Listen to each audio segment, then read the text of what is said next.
আসসালামু আলাইকুম গাইজ, আমি আজকে আপনাদের সামনে নিয়ে আসলাম গরুর মাংস ভুনার রেসিপি।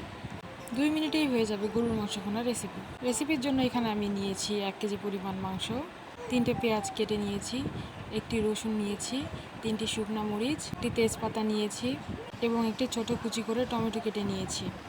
সাথে নিয়েছি সাদা এলাচ, কালো এলাচ, লবঙ্গ, গোলমরিচ, দারুচিনি, বস, আদা বাটা, জিরে বাটা।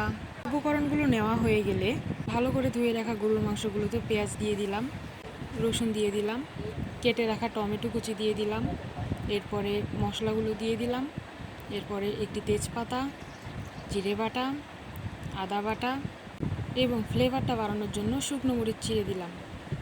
এরপরে দিয়ে দিলাম 3 চামচ মরিচ গুঁড়ো, 1 চামচ হলুদ গুঁড়ো এবং 1.5 চামচ লবণ।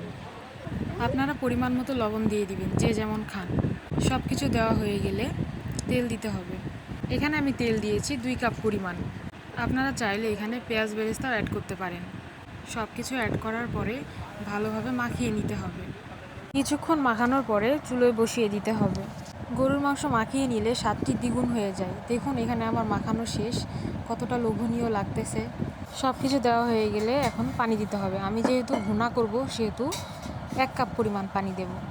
1 কাপ পরিমাণ পানিতেই আমার মাংস ভুনা হয়ে যাবে।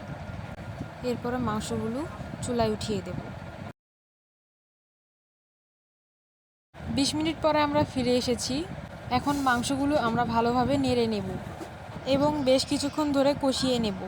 এরপরেই হয়ে গেল আমাদের গরুর মাংস ভুনা রেসিপি। ভিডিওটি ভালো লাগলে লাইক, কমেন্ট অ্যান্ড সাবস্ক্রাইব করুন।